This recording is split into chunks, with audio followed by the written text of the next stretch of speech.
Mostly smoking ಇಂದ. ಯಾಕಂದ್ರೆ ಅದು ಸ್ಮೋಕಿಂಗ್ ಇಂದ ತುಂಬಾ ಕ್ಯಾನ್ಸರ್ಸ್ ಬರುತ್ತೆ. This is also one of the cancers ಅಷ್ಟೇ. ಜೆಂಟ್ಸ್ಗೆ ಜಾಸ್ತಿ ಬರೋದು.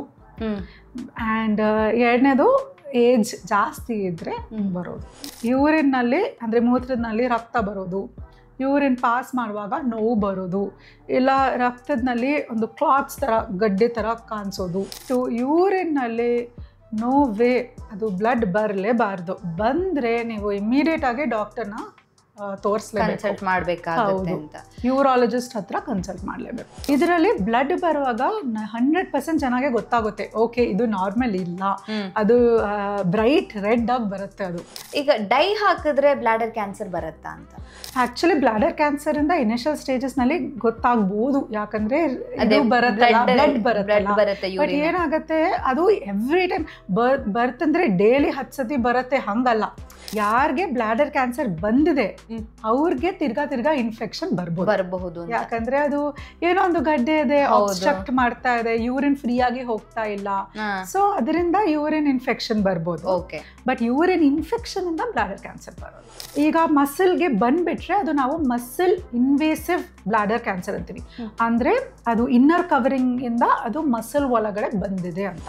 ಫಸ್ಟ್ ನಲ್ಲೇ ಸಿಂಪ್ಟಮ್ಸ್ ಬರುವಾಗನೇ ಬರ್ರಿ ಹಾಸ್ಪಿಟಲ್ಗೆ ಅಂತ ಹೇಳ್ತೀವಿ. So that first stage second stage ನಲ್ಲಿ ಡಯಾಗ್ನೋಸ್ ಮಾಡಿದ್ರೆ ಟ್ರೀಟ್ಮೆಂಟ್ ಈಸಿ ಆಗಿರುತ್ತೆ. ಅಷ್ಟು ಫೈನಾನ್ಸಸ್ನು ಆಗಲ್ಲ, ಅಷ್ಟು ಕಷ್ಟನೂ ಪಡೋದು ಬೇಕಾಗಿಲ್ಲ, ಈಸಿಯಾಗಿ ಟ್ರೀಟ್ಮೆಂಟ್ ಮುಗಿಯುತ್ತೆ. ಮೂತ್ರಕೋಶದ ಆರೋಗ್ಯಕ್ಕೆ ನಾವು ನೀರು ಕುಡಿಯೋದು ಎಷ್ಟು ಹೆಲ್ಪ್ ಆಗುತ್ತೆ? ಪ್ಲಾಸ್ಟಿಕ್ ಬ್ಯಾಗ್ ಥರ ಇರುತ್ತೆ, ಅದನ್ನ ನಾವು ಹೊಟ್ಟೆ ಹೊರಗಡೆ ಅಟ್ಯಾಚ್ ಮಾಡ್ತೀವಿ, ಅಲ್ಲಿಂದ ಯೂರಿನ್ ಬರ್ತಾ ಇರುತ್ತೆ. ಯಾವಾಗೂ ಒಂದ್ಸತಿ ಬರ್ಬೋದು. ಬಟ್ ಪೇಷಂಟ್ಸ್ ಏನ್ ಮಾಡ್ತಾರೆ, ಅವರು ಅದನ್ನ ಇಗ್ನೋರ್ ಮಾಡ್ತಾರೆ. ಅವ್ರು ಓಕೆ ಒಂದೇ ಸತಿ ಬಂದಿದೆ ನೋಡೋಣ, ತಿರ್ಗಾ ಬಂದ್ರೆ ನಾನು ಡಾಕ್ಟರ್ ಹತ್ರ ಹೋಗ್ತೀನಿ ಅಂತ. ಬಟ್ ತಿರ್ಗಾನು ಬಂದಿರತ್ತೆ, ಬಟ್ 2-3 ವೀಕ್ಸ್ ಇಲ್ಲ 1 ತಿಂಗಳು ಆದ್ಮೇಲೆ ಬಂದಿರುತ್ತೆ. ಸೊ ಅವರು ಅದು ಅಷ್ಟೊಂದು ಇಂಪಾರ್ಟೆನ್ಸ್ ಕೊಡಲ್ಲ, ಅವರು ಇಗ್ನೋರ್ ಮಾಡ್ಬಿಡ್ತಾರೆ. ಆಮೇಲೆ ಡೈಲಿ ಬರ್ತಾ ಇದೆ, ಕಂಟಿನ್ಯೂಸ್ ಆಗಿ ಬರ್ತಾ ಇದೆ, ಆವಾಗ ಅವರು ಬರ್ತಾರೆ ಹಾಸ್ಪಿಟಲ್ಗೆ. ಬಟ್ ಬೈ ದಟ್ ಟೈಮ್ ಅದು ಸ್ಟೇಜ್ 3 ಇಲ್ಲ ಸ್ಟೇಜ್ 4 ಹೋಗಿರ್ಬೋದು. So most common bladder cancer ಒಂದು ವೆರೈಟಿ ನಾವು ಹೇಳ್ತೀವಿ, ಶಾರ್ಟ್ ನಲ್ಲೇ ಹೇಳ್ತೀವಿ TCC ಅಂತ. Sometimes you get a cancer, but ಅದು ಫಸ್ಟ್ ಸ್ಟೇಜ್ ನಲ್ಲಿ ಇರುತ್ತೆ, ಅದು ಮಸಲ್ ಲೇಯರ್ ಒಳಗಡೆನೂ ಹೋಗಿರಲ್ಲ, ತುಂಬಾ ಫಸ್ಟ್ ಸ್ಟೇಜ್ ನಲ್ಲಿ ಇದೆ. ಅದರಲ್ಲಿ ಸುಮ್ಮನೆ ಆ ಟ್ಯೂಮರ್ದು ತೆಗೆದುಬಿಟ್ಟು ಸಮ್ಟೈಮ್ಸ್ ನಾವು ಬ್ಲಾಡರ್ ಒಳಗಡೆನೆ ಔಷಧಿ ಹಾಕ್ತೀವಿ. ಸೊ ಅದು ಸಿಂಪಲ್ ಟ್ರೀಟ್ಮೆಂಟ್ ಇರುತ್ತೆ. ಸ್ವಲ್ಪ ಸ್ಪ್ರೆಡ್ ಆಯಿತು, ಸ್ಟೇಜ್ 2 ಸ್ಟೇಜ್ 3 ಅಂತ ಬಂದಿದ್ರೆ ನಾವು ಫಸ್ಟ್ ಕೀಮೋಥೆರಪಿ ಇಲ್ಲ ಕೀಮೋಥೆರಪಿ ವಿತ್ ಇಮ್ಯುನೋಥೆರಪಿ ಕೊಡ್ತೀವಿ. ಇದಾದ್ಮೇಲೆ ನಾವು ಸರ್ಜರಿ ಮಾಡ್ತೀವಿ. ಸರ್ಜರಿ ಆದಮೇಲೆ ಇಮ್ಯುನೋಥೆರಪಿ ಕಂಟಿನ್ಯೂ ಮಾಡ್ತೀವಿ 1 ವರ್ಷಕ್ಕೆ.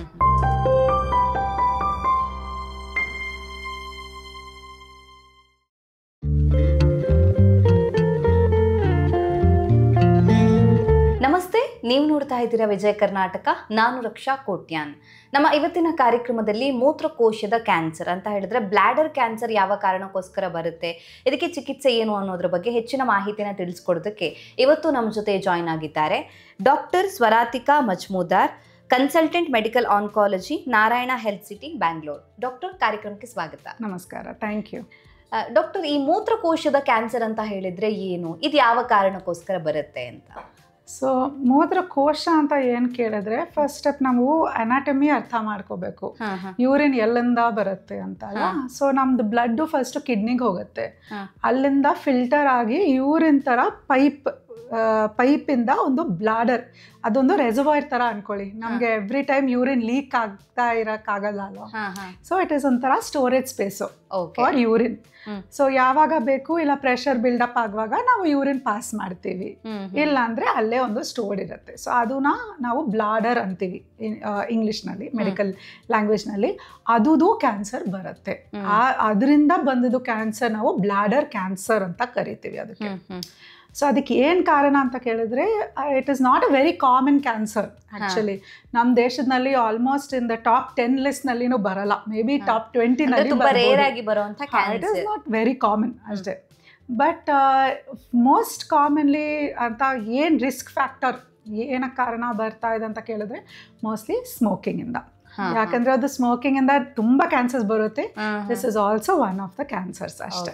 ಸೊ ಸ್ಮೋಕಿಂಗ್ ಮಾಡೋದು ನಮ್ಮ ಆರೋಗ್ಯಕ್ಕೆ ಒಳ್ಳೇದಲ್ಲ ಅನ್ನೋಂಥದ್ದು ಆಬ್ವಿಯಸ್ಲಿ ಎಲ್ರಿಗೂ ಕಾಮನ್ ಆಗಿ ಗೊತ್ತಿರುವಂತದ್ದೇ. ಸೊ ಈ ಬ್ಲಾಡರ್ ಕ್ಯಾನ್ಸರ್ ಬರೋದಕ್ಕೂ ಒನ್ ಆಫ್ ದ ರೀಸನ್ ಅದಾಗಿರುತ್ತೆ. ಇನ್ಫ್ಯಾಕ್ಟ್ ಮೋಸ್ಟ್ ಕಾಮನ್ ರೀಸನ್, ಯಾಕಂದ್ರೆ ಸ್ಮೋಕಿಂಗ್ ಅಷ್ಟು ಕಾಮನ್ ಆಗಿ ಎಲ್ಲರೂ ಮಾಡ್ತಾ ಇದಾರಲ್ಲ ಈಗ. ಸೊ ಸ್ಮೋಕಿಂಗ್ದು ನಂಬರ್ ಆಫ್ ಸ್ಮೋಕರ್ಸ್ನು ಜಾಸ್ತಿ ಆಗ್ತಾನೆ ಇದೆ. ಸೊ ಅದರಿಂದ ಬ್ಲಾಡರ್ ಕ್ಯಾನ್ಸರ್ ರಿಸ್ಕ್ನು ಜಾಸ್ತಿ ಆಗ್ತಾನೆ ಇದೆ. Okay, so most common cause ಅಂತ ಕೇಳಿದ್ರೆ probably smoking. Okay. Secondly occupation ಇಂದನೂ ಎಕ್ಸ್ಪೋಜರ್ ಆಗ್ಬೋದು. ಅಂದರೆ ನಾವು ನಮ್ಮದು ಫ್ಯಾಕ್ಟ್ರಿ ವರ್ಕರ್ಸ್ ಯಾರು ರಬ್ಬರ್ ಇಂಡಸ್ಟ್ರಿನಲ್ಲಿ ಕೆಲಸ ಮಾಡ್ತಾರೆ, ಪೇಂಟರ್ಸ್ ಪೇಂಟ್ ಫ್ಯೂಮ್ಸ್ ಇಂದ ಕೆಲಸ ಮಾಡ್ತಾರೆ, ಮತ್ತು ಡೈಸ್ ಜೊತೆ ತುಂಬ ಕೆಲಸ ಮಾಡ್ತಾರೆ, ಪೆಟ್ರೋಲಿಯಂ ಪ್ರಾಡಕ್ಟ್ಸ್ ಜೊತೆ ಯಾರು ಕೆಲಸ ಮಾಡ್ತಾರೆ. ಸೊ ಅದರೆಲ್ಲ ಅದು ಟಾಕ್ಸಿಕ್ ಕೆಮಿಕಲ್ಸ್ ನಮ್ಮ ಬಾಡಿನಲ್ಲಿ ಅದು ಸ್ಟೋರ್ಡ್ ಆಗ್ತಾನೆ ಹೋಗುತ್ತೆ. ಸೊ ಯೂರಿನ್ ಕಿಡ್ನಿಯಿಂದ ಬಂದು it will get stored in the bladder ಅಲ್ವಾ. ಆ ಕಂಟಿನ್ಯೂಸ್ ಸ್ಟೋರೇಜ್ ಇಂದ ಅದು ಇರಿಟೇಟ್ ಆಗಿ ಬ್ಲಾಡರ್ ಕ್ಯಾನ್ಸರ್ ಬರುವಂತ ಸಾಧ್ಯತೆ ಇರ್ಬೋದು. ಸೊ ಅದು ಎರಡನೇದು. ಮೂರನೇದು age it self is a risk factor. ನಮ್ಮದು ಹೆಂಗೆ ನಾವು ಏಜ್ ಆಗ್ತಾ ಇರ್ತೀವಿ ನಮ್ಮದು ಇಮ್ಯುನಿಟಿ ಕಡಿಮೆ ಆಗ್ತಾ ಹೋಗುತ್ತೆ.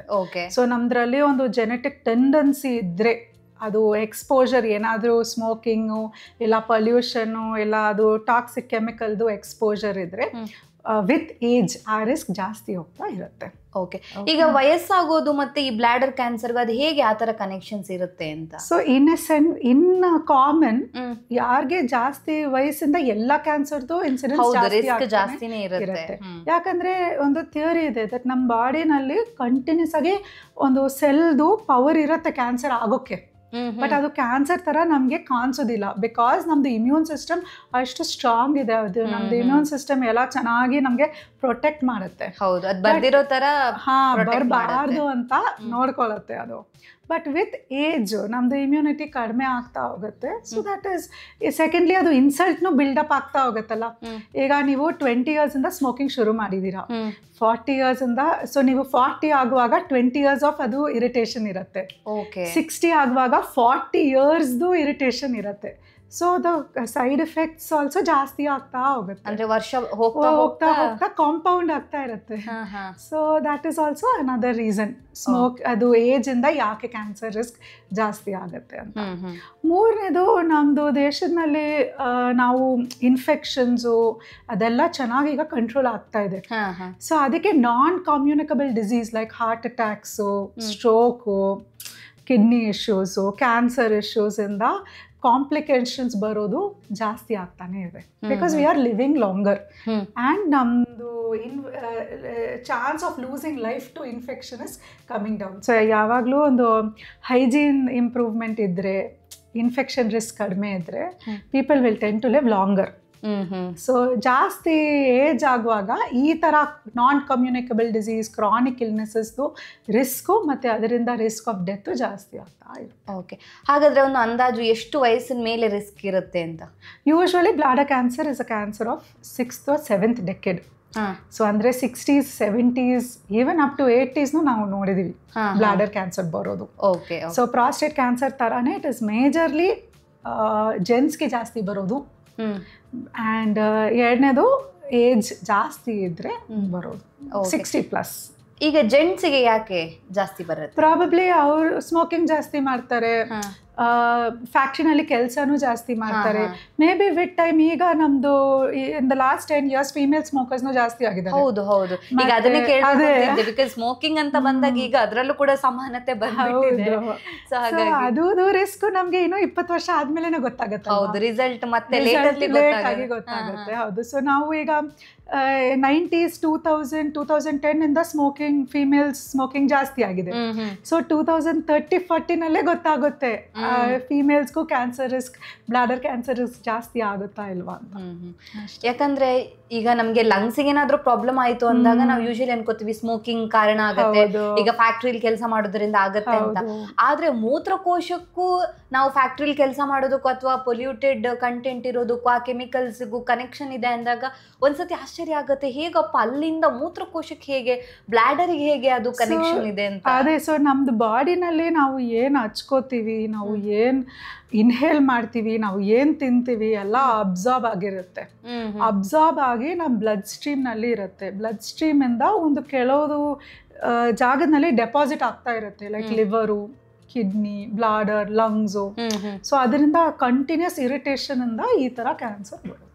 ಡಾಕ್ಟರ್, ಈಗ ಈ ಬ್ಲಾಡರ್ ಕ್ಯಾನ್ಸರ್ ಬರೋದಕ್ಕೆ ಕಾರಣ ಏನು ಅಂತ ತಿಳಿಸಿದ್ರಿ. ಇದರ ಲಕ್ಷಣಗಳು ಯಾವ ರೀತಿಯಾಗಿರುತ್ತೆ ಅಂತ? ಸೊ ಯೂಶಲಿ ಏನಾಗುತ್ತೆ, ಒಂಥರ ಯೂರಿನ್ ಪಾಸ್ ಮಾಡುವಾಗ, ಮೂತ್ರ ಹೋಗುವಾಗ ಬ್ಲಡ್ ಬರೋದು, ರಕ್ತ ಬರೋದು. ಸಮ್ಟೈಮ್ಸ್ ಅದು ಪೇನ್ಫುಲ್ನೂ ಇರ್ಬೋದು, ಯಾಕಂದರೆ ಒಳಗಡೆಯಿಂದಾನೇ ಅದು ಒಂಥರ ಗಟ್ಟಿ ಆಗುತ್ತೆ. ಅದು ಲಿಕ್ವಿಡ್ ಬ್ಲಡ್ ಥರ ಸಮ್ಟೈಮ್ಸ್ ಇರೋದಿಲ್ಲ, ಸಾಲಿಡ್ ಬ್ಲಡ್ ಥರ ಆಗಿಬಿಡುತ್ತೆ. ಕ್ಲಾತ್ಸ್ ಅಂತೀವಿ ಅಲ್ಲ, ಆ ಥರ ಕ್ಲಾತ್ಸ್ ಆಗಿಬಿಡುತ್ತೆ. ಸೊ ಕ್ಲಾತ್ಸ್ ಪಾಸ್ ಮಾಡುವಾಗ ನೋವು ಬರೋದು, ಬಿಕಾಸ್ ಅದು ಯೂರಿನ್ ಟ್ಯೂಬ್ನಲ್ಲಿ ಬ್ಲಾಕ್ ಮಾಡುತ್ತೆ. ಸೊ ಅದರಿಂದ ನೋವು ಬರ್ಬೋದು.